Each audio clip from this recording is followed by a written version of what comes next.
Sumainyo ang Panginoon. At sumaiyo rin. Ang mabuting balita ng Panginoon ayon kay San Lucas. Papuri sa iyo, Panginoon.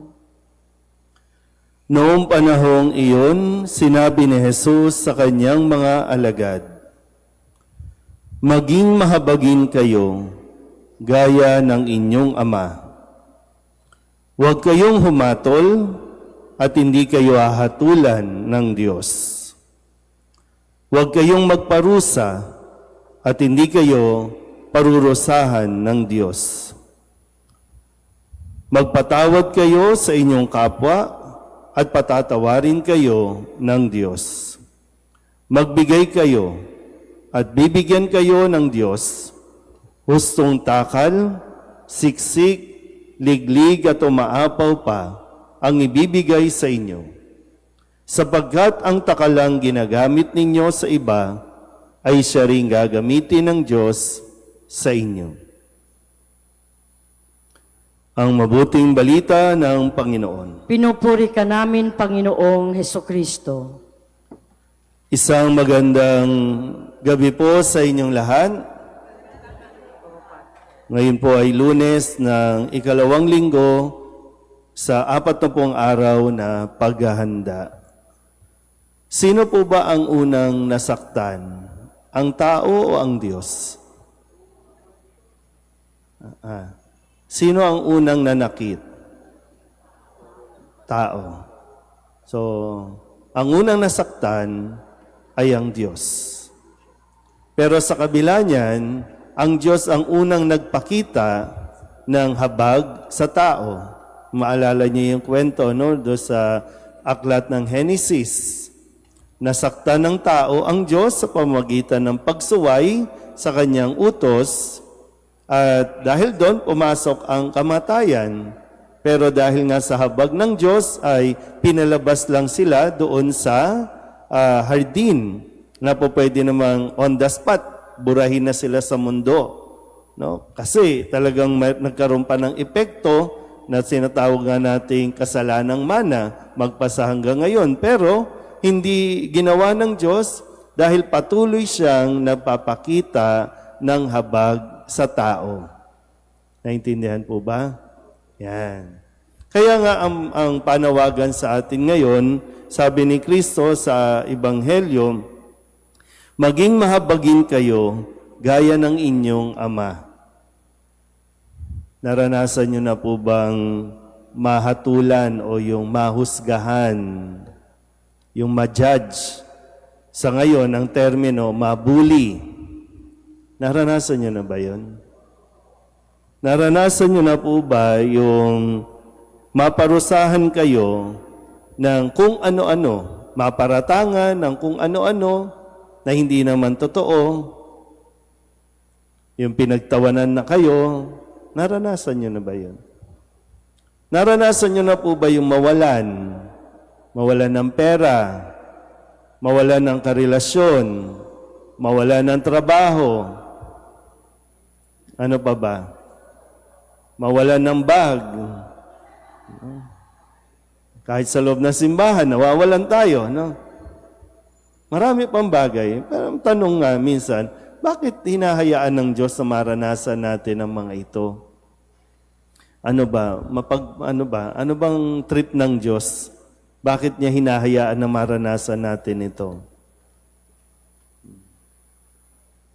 Kasi dati po, no, nung college ako, during my OJT doon sa hotel sa isang Makati, sa Makati, no, doon sa pinag-OJT-han ko, na paratangan ako na nagnakaw.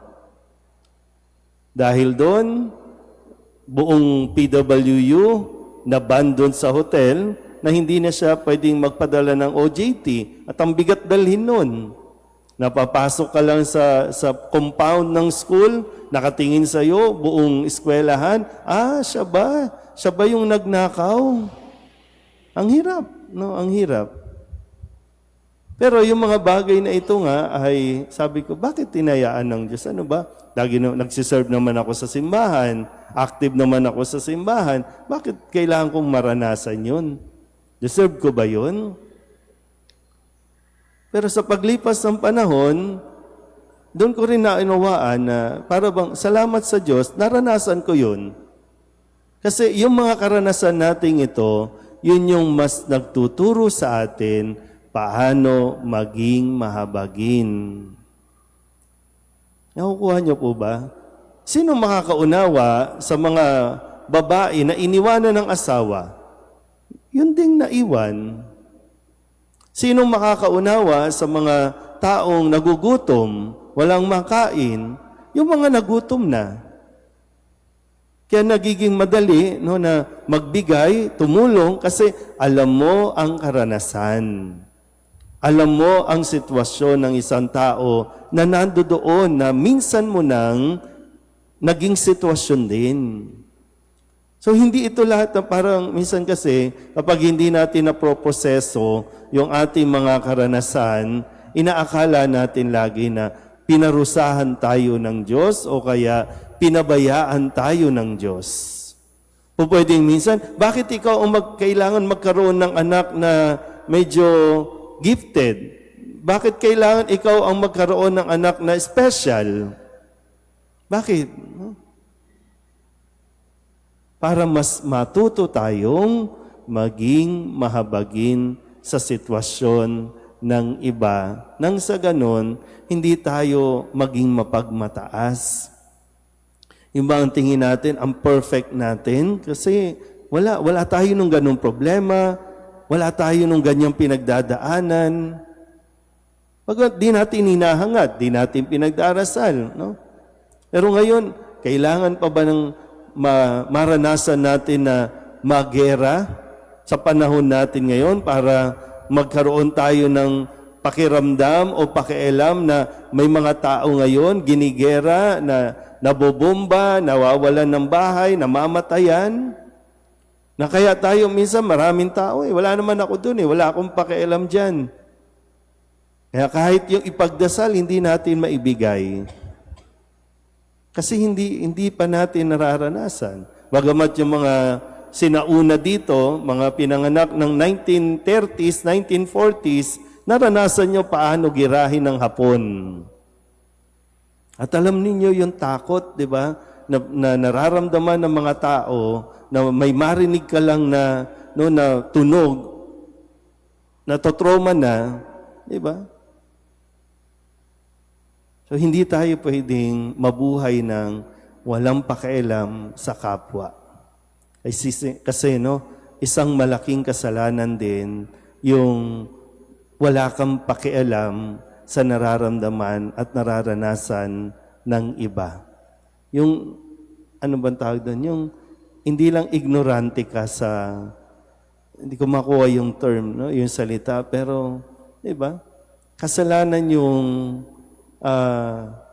wala kang nararamdaman na awa o habag para sa kapwa mo. Kaya nawa, pag ninaya natin ng mabuti, at nawa, kung sakaling naranasan natin ang mga ito, sa puntong ito, makita mo nawa yung grasya na binigay ng Diyos kahit sa mga pangit na karanasan na yon. Amen?